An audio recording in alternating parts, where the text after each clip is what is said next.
you tired of the same arguments looping endlessly in your marriage, over and over again?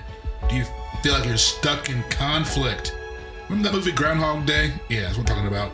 Well, today, we're tackling the frustrating reality of unresolved fights and uncovering the effective strategies you can use to finally bring resolution and peace back into your relationship. Let's get into it right now.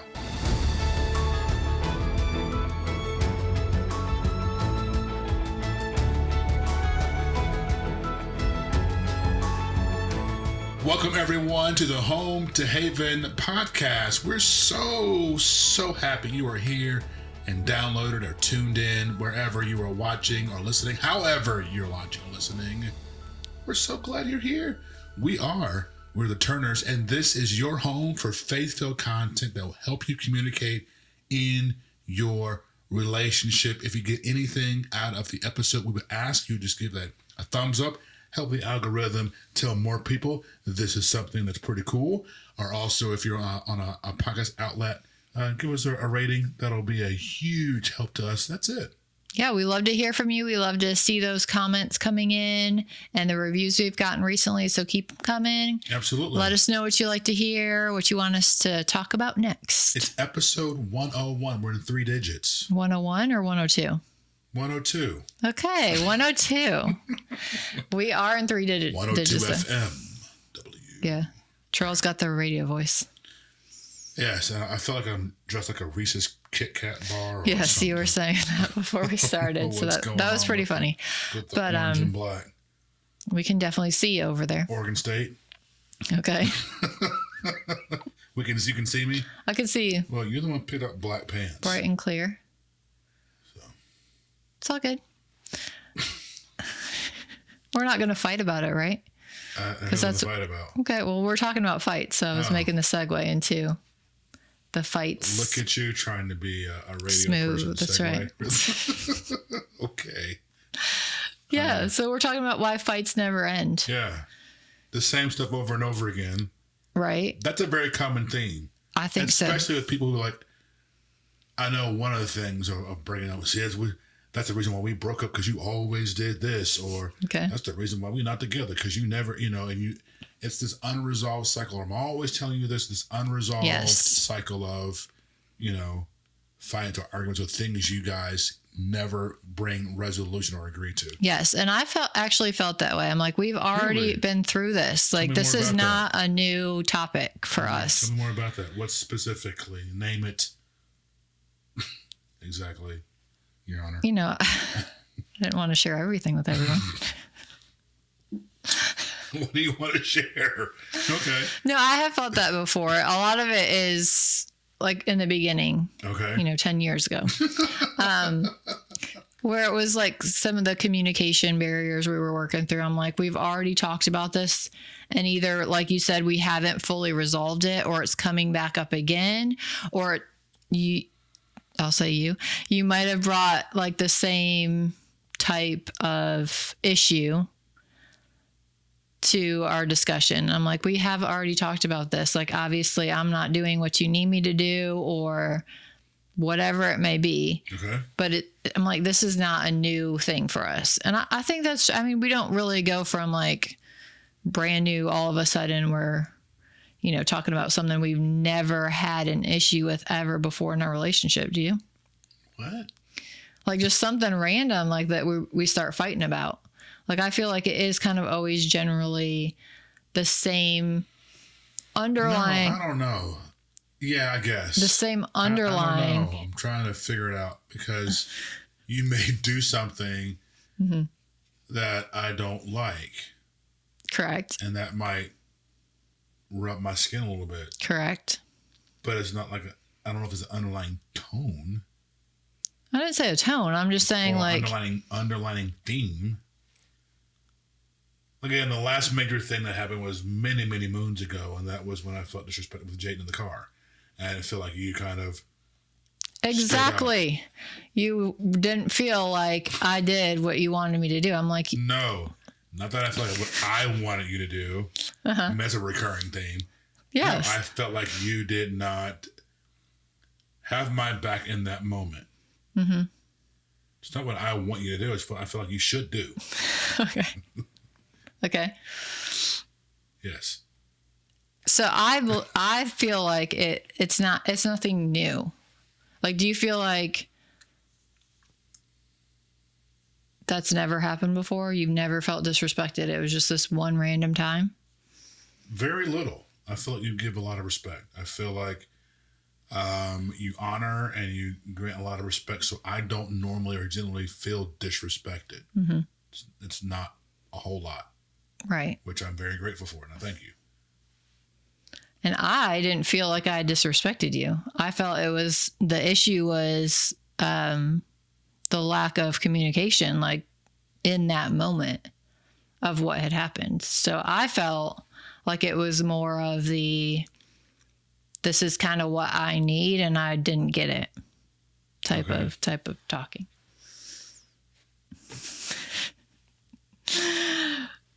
So let's talk about why some underlying issues, or some people like to phrase it fights, arguments, disagreements, whatever it might be. Okay. We've talked before that it's more, you can have a disagreement. We're just not, an argument and a fight is definitely not needed. Yeah. No. Okay. I won't be difficult. I'll play along. You can be difficult. No. So 2 things. Yes. An argument is, we got raised tones, we got some heated, some maybe some name calling, maybe some insults. And yeah. We've moved away from disagreeing. It's okay to disagree. You know? Like right now. I'm not really disagreeing. Okay.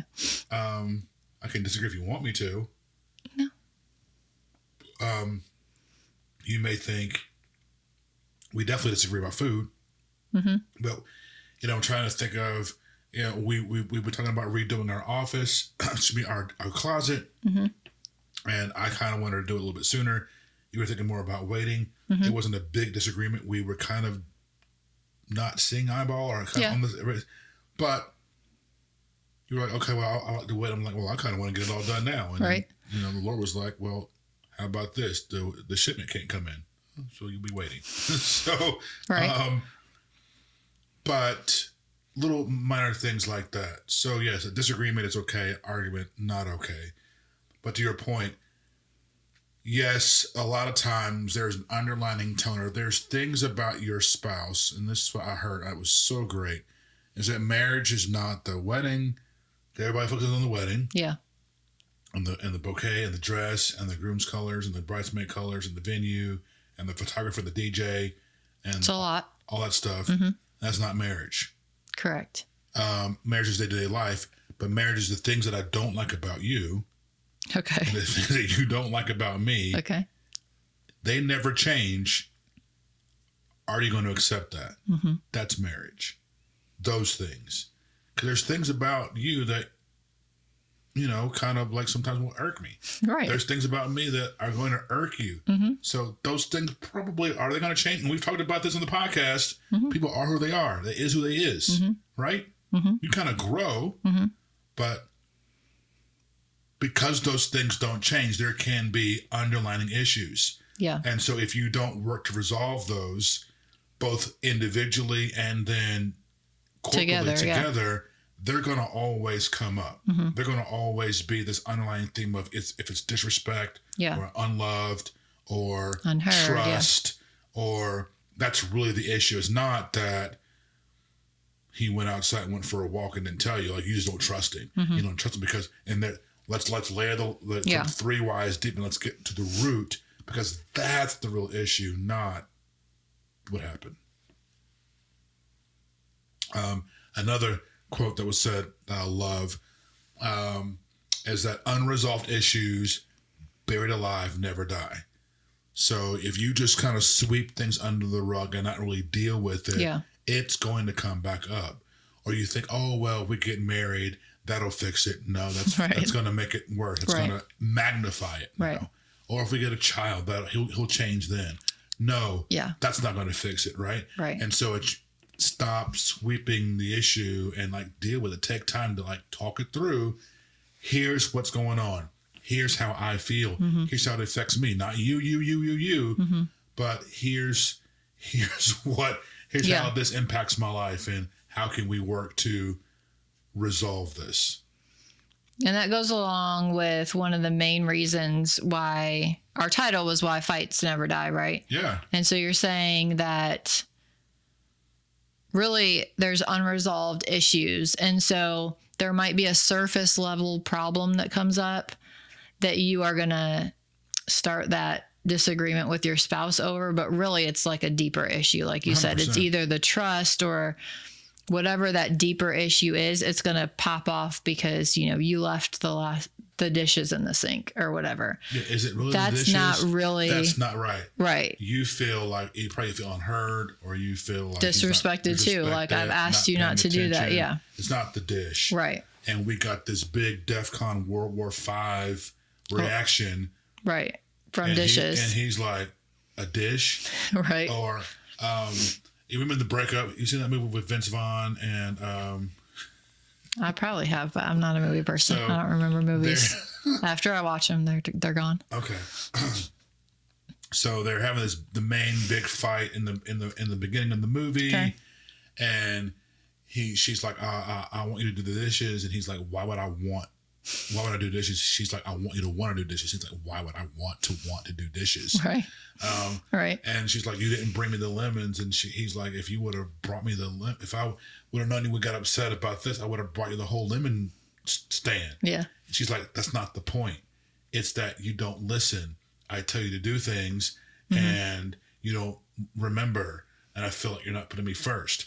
That was the relation of the lemons. Right. So little things that pop off, we have to understand and realize that, especially if it's the other person reacting in that moment, like, hey, let me try to figure out what's really bothering him or what's really causing this struggle between us. Because once you resolve that, that's going to help in the future to hopefully not have this cycle continue over and over and over again. Yeah, we've got unforgiveness. We've got past hurts that have been unresolved, unresolved needs, trauma, childhood things, and we've got to resolve these things because they'll bleed over 100% into your current relationships that can damage, your partner. And it's because of things that we have unresolved, as well as, again, within the relationship, have we actually talked things through? Do we have resolution of this? And in a conversation, you need to say, have we cleared all this up? Is there anything else that we need to talk about? Is there anything else that you need to say? What else? What else? And keep asking what else until it stops. Yeah. And she might keep going, but what else and what else? And hear it until it's all out. Yeah. And get it resolved. Otherwise, you're going to find yourself in this loop. And maybe it comes up, but now there's less frequency because we've really gotten to the root, and now we're getting healing. But the scripture says in Deuteronomy 2, and think about this, because the children of Israel, because of their disobedience, were put in an unresolved issue. They had to wander the wilderness for 40 years. Yeah. And so God says in Deuteronomy, you've been going around in circles in these hills long enough. Go north, command the people you're about to cut through the land. And so that verse I wanted to speak to, because you've got to get clear hearing from God and get clear direction to get out of the cycle. You've got to come and let's get into the Word of God together, and let's, I really feel like we keep going through this, and I need you to trust me. Yeah. So what is it that we need to do for you to trust? We've got to break through this, and maybe at that point it's bringing in some spiritual counseling, getting some prayer, because we've got to get through this, right? Or, hey, how do we tackle this fear? Or you may be nervous about the bills and the finances and the budget because of the job or whatever it is, so you've been responding out of fear, and not really telling and speaking it to your husband. Exactly, like, hey, I'm afraid, but you've been kind of snappy, right? So we got to talk about those things, right? So really, the focus I hear you saying is to work towards understanding versus winning. So it's not about 100%. I need to prove my point. Right. I need to get my, truth across, right? We need to work towards understanding. And I really like the clarifying questions part of it is you have to ask your spouse, especially if they're not already talking to you. Yeah. Like telling you all this stuff. Sure. It's really important, especially, different personalities need sometimes the other person to step up and ask that question, or ask like, how can we understand each other better? Or this is what I'm hearing you say. We say that a lot. Like, is that correct? And work. And like you said, keep asking over and over until you get to hopefully the root cause, and then you can work from there. Yeah. You got to dig around, and you got to dig deep. Mm-hmm. And digging deep. Listen to this. Digging deep takes special tools. So you can't get to the root of your spouse without a special tool, and that takes care. That takes craft. Not in getting there with the way you've been approaching it. Yeah. So it takes a different approach of communication in order to really root that out, so that you don't keep coming back to this same cycle of, we keep talking about this, or here we go again, mm-hmm. or, oh God, I know where this is going, and then there's that frustration. Yeah. And there's that resentment and that outward frustration of that, because we have not got to deal with it. Don't be afraid of it. We've told our children, hey, and have this conversation. Set the open line. We've done with our children, hey, you can come to me and talk to me about anything. Even if you think it's going to hurt me, mm-hmm. if you think it's going to upset me, if you think whatever reaction you are feeling, I want you to eliminate that. Mm-hmm. And talk to me. I would rather you come tell me and talk to me than hold it in or go somewhere else. And that opens the door for traps and for deception and for tearing away. We're here. So tell yourself, I'm here. Yeah. And no matter what. And let's have that conversation, or have that open line of and also be, and this is where it means being a leader, mm-hmm. as a spouse, as a husband, saying like, I really sense that this really is the issue. Right. Or, this is the cause of this, because of having that spiritual discernment and saying, let's talk about this. Mm-hmm. How do you feel about this? How was this as a child? Or how was this? Or, in a previous relationship. Yeah. Did this happen? Okay. And then talk through it and get through it. Well, here's what I'm doing. Yeah. And how else can I support this? And, and really get to it. Yeah. Because in that way, you're prioritizing the relationship over you just being right and setting that tone. I know you mentioned the example, like with our kids, it's super helpful if you can do that for your spouse. Like if you're already in that place, you're learning these things through this podcast or things that we talk about. If you're able to do that and set that for your spouse, that's going to be extremely helpful. They might need a little extra time, because even us telling our kids that, I can see that we tell them that, but I can also see like in the moment, they might still be like, oh, I'm going to get in trouble. So that like they're still learning and working through that. So you can't expect perfection from your spouse either. No. So if that's something we really got to take authority over and keep in mind. Stop demanding perfection. Stop expecting perfection. Yeah.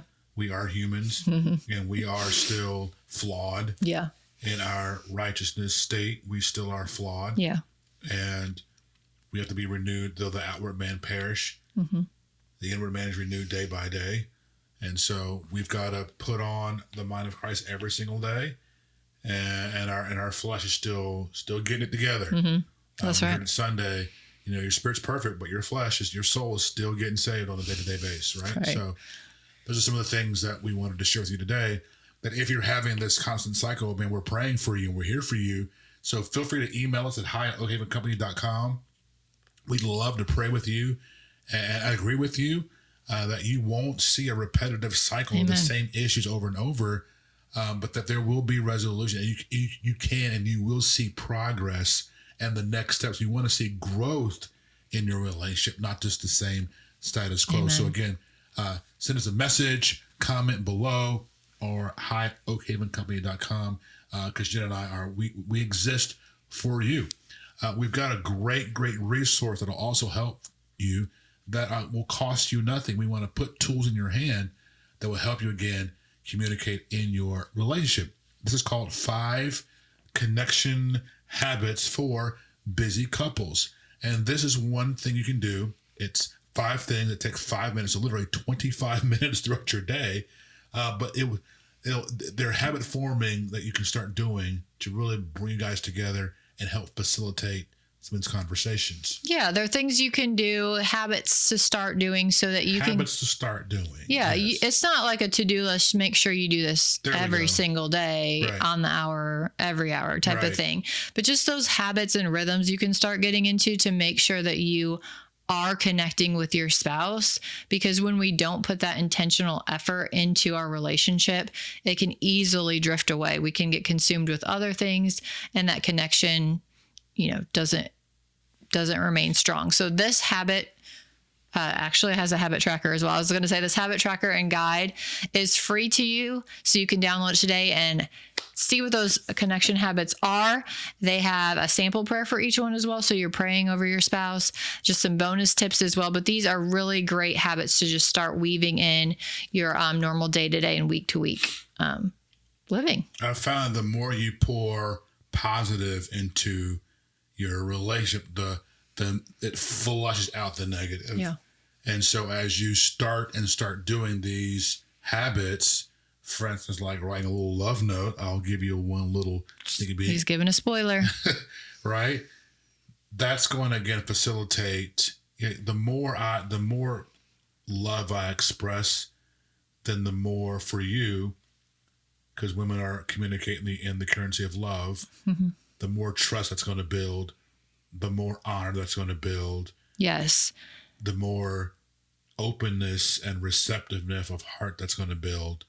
And that's going to start pushing and flushing away some of this other stuff that was in there. We still got to deal with it. Yes. But it opens up the doorway for those things to happen. And builds it up. Yes. And for me, it also makes me more resilient for when things do arise and we do have to work through conflict, or there is a disagreement. Yeah. When you have those connections and those are so strong, it is way easier to work through Good point. a problem that comes up, or something that happened that was unexpected, conflict, than if you don't have those connections and now you're dealing with that on top of a relationship that's really not intertwined so closely together. So yeah. You want to go to oakhavencompany.com/5habits, or of course, for your convenience, you can easily scroll through the show notes and tap it. It'll take you right there, take you maybe 15, 30 seconds. Download it out. Again, it's absolutely free. Beautiful PDF. I think it's like 10 pages, along with these bonus habit trackers. It helps you, again, begin to get in the rhythm of doing these things, of love expressions to your spouse, and you will begin to see some immediate change and positive impact in your relationship when you start doing things that actually mean something. So Amen. Little things make a huge impact. Again, oakhavencompany.com/5habits. Get it today. Don't put it on pause right now. Scroll down and get it. Don't wait. It's free to you, and we would greatly appreciate it. We're here for you. Thanks again for watching, for tuning in, for listening. We value you. We're here for you, and we're along with you. Remember, wisdom builds the house. See you next week.